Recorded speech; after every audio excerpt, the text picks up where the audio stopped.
그래서 이제 우리가 이런 시퀀스 투 시퀀스 러닝에 관련된 뭐는 이제 3주차에 주로 보게 될 겁니다. 그래서 이제 Recurrent Neural Network, 뭐 RNN, 그 다음에 이제 시퀀스를 핸들링하는 이제 요새 지금 굉장히 많이 쓰고 있는 모델, 트랜스포머 모델. 그래서 이제 우리가 트랜스포머 모델도 뭐 이제 2017년도에 나온 가장 오리지널한 트랜스포머 모델부터 시작을 해서 뭐 최근에는 이제 더 그거를 갖다가 스케일업한 리포머라는 모델이 있고 뭐 저 개인적으로도 또 이런 트랜스포머랑 관련된 연구를 했기 때문에 또 제가 연구했던 셋 트랜스포머라는 이제 모델도 다 그러니까 그런 것들은 조금 더 약간은 뭐 최신 모델, 약간 뭐 어드밴스드된 모델이라고 생각하셔도 되지만 사실 요새 뭐 딥러닝에서는 뭐 어드밴스드가 있고 스탠다드가 있고 뭐 사실 그런 구분도 굉장히 모호합니다. 왜냐하면 뭐 나오면은 바로바로 그냥 다 누구라도 많이 쓰는 거니까 뭐 그게 이제 최근에 나왔다 그래서 그게 더 이상 뭐 어드밴스드고 뭐 그렇게 이제 보기도 어렵고요. 그냥 나오면은 순식간에 디플로이가 되는 거고 하여튼 뭐 그거를 가지고 각종 일들을 많이 하는 거기 때문에 그 모델을 아주 디테일하게 깊숙하게 알지 못하더라도 이게 대충 어느 정도 어떤 일을 한다라는 것만 파악하면은 뭐 그 모델들을 가져다가 사실 많은 사람들이 다양한 일을 하죠. 뭐 랭귀지 하는 사람들이 BERT에 대해서 뭐 얼마나 디테일하게 알겠어요. 그냥 누구라도 다 프리트레인드 된 BERT 모델을 갖다가 뭐 많이 씁니다. 그 다음에 뭐 비전하는 사람들이 욜로가 어떻게 동작하는지도 대부분 몰라요. 인더스트리에 있는 엔지니어들이. 그렇지만 뭐 오브젝트 디텍션에 그냥 욜로를 가져다가 그냥 많이 쓰는 거죠. 왜냐하면 가장 성능이 좋고 기본적으로 일단 비전 문제에서 오브젝트가 제대로 디텍트가 돼야 그 다음에 많은 일들을 할 수 있는데 오브젝트 디텍션을 따로 뭐 새롭게 뭐 모델을 갖다가 만들려면 그거 뭐 엄청 시간도 걸리고 경쟁력도 떨어지고. 그러니까 대부분이 이제 그런 경우에는 뭐 욜로를 갖다가 쓴다든지. 그렇지만 뭐 그것이 정확하게 어떻게 동작되는지 100% 이해하는 건 아닐 거라고 저는 생각합니다. 그렇지만 뭐 그냥 대충 이러한 거를 하는구나, 뭐 이러한 모델이구나, 뭐 그거 가져다가 자기의 어떤 전체적인 시스템의 어떤 하나의 중요한 모듈로 쓰는 데에는 뭐 아마 별 문제가 없죠. 혹시 질문하고 싶은 거? 뭐 여기까지는 아직 제가 뭐 인트로덕션이라서 쉽죠, 아직까지는. 네.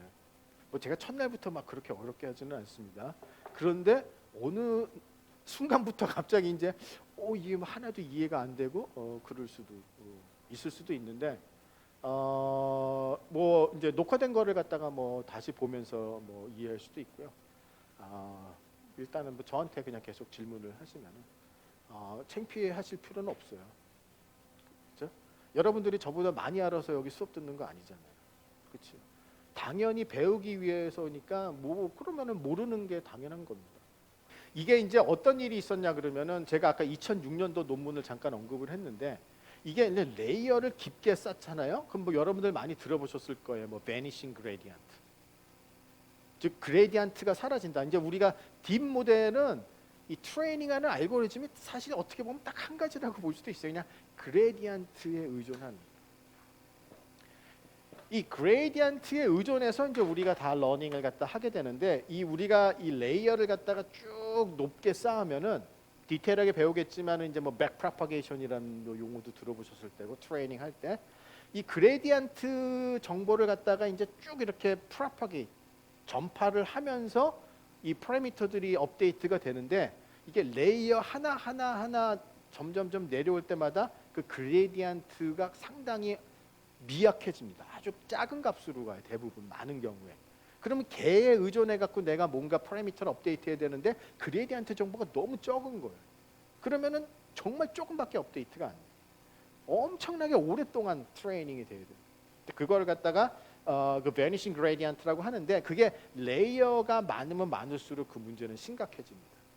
그래서 이제 예전에는 많은 레이어를 많이 쓰지 못했던 게 그러면 이제 그레디언트가 사라지는 경우들이 상당히 좀 많아서 그럼 제대로 트레이닝 하려면 어마어마한 오랜 시간을 계속 반복적으로 업데이트를 갖다 해야 되니까 굉장히 시간이 오래 걸리는 거예요.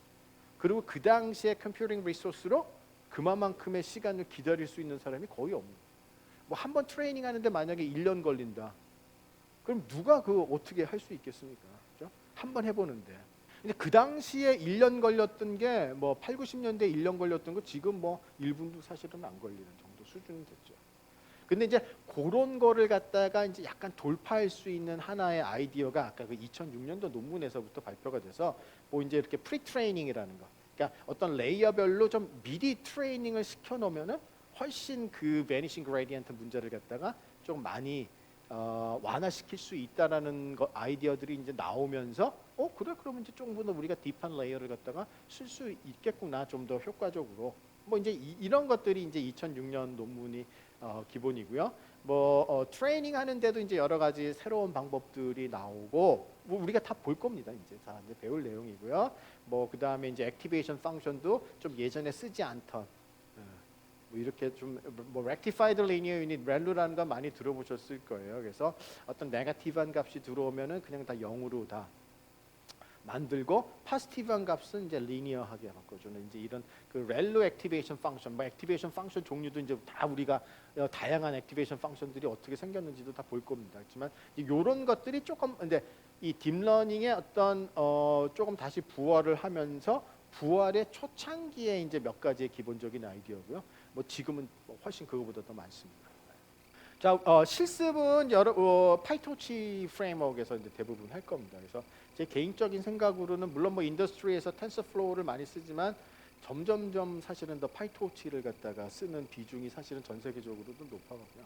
뭔가 이제 새로운 것들을 갖다가 개발하고 할 때는 파이토치가 훨씬 더 좀 편하다고 합니다. 뭐 저는 개인적으로 이렇게 아주 전문적인 프로그래머는 아니기 때문에 잘 모르지만은 많은 그 개발자 연구자들의 의견을 종합하면은 파이토치가 사용자들이 점점 많아지는 것 같아요. 그래서 그냥 제 개인적인 생각으로 뭐 실습도 그러면은 물론 이제 파이토치만 잘해도 뭐 텐서플로우는 그 다음에 이제 거기서 쓰는 펑션들이 다 뭐 조금 틀려지기 때문에 이제 거기에 맞춰서 뭐 컨버트하는 거는 그렇게 이제 어렵지는 않은 일이라고 생각합니다.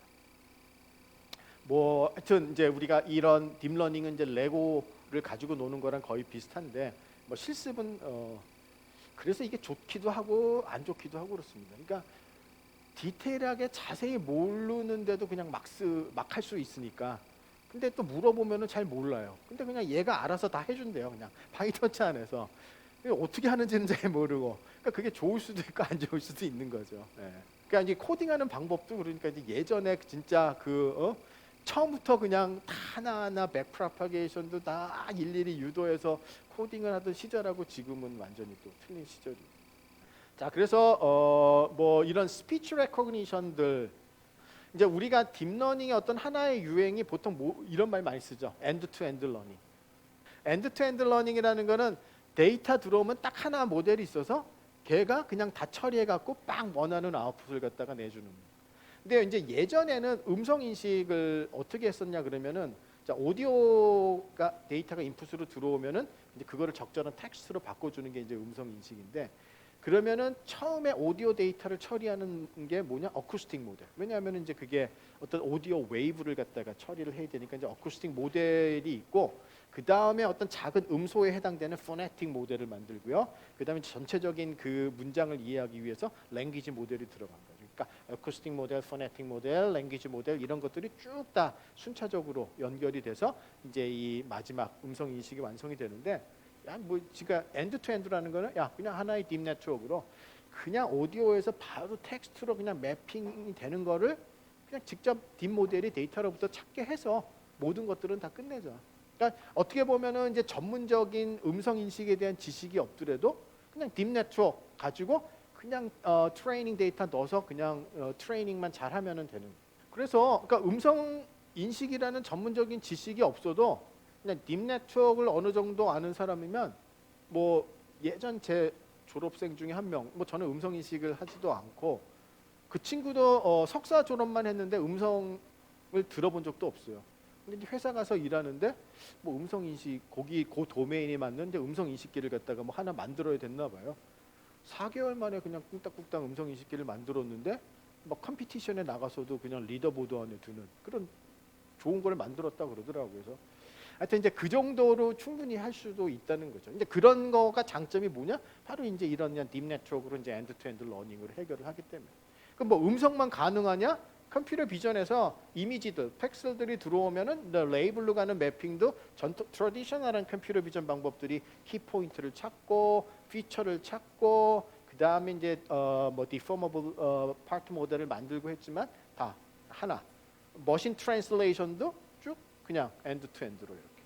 자, 이게 이제 장점이 될 수도 있고 지금은 이제 다들 많이 장점이라고 생각을 하지만 단점도 있습니다. 왜냐하면은 뭔가 어떤 조금씩 바뀌었을 때 이거를 빨리빨리 조금 부분적으로 바꾸기는 좀 어려워요. 그러니까 실제 인더스트리에서는 이런 테크닉을 쓰기도 하고 또 예전 테크닉을 쓰기도 하고 만약에 잘 안 될 때는 뭐 때문에 잘 안 되는지 찾기가 또한 쉽지도 사실은 않죠.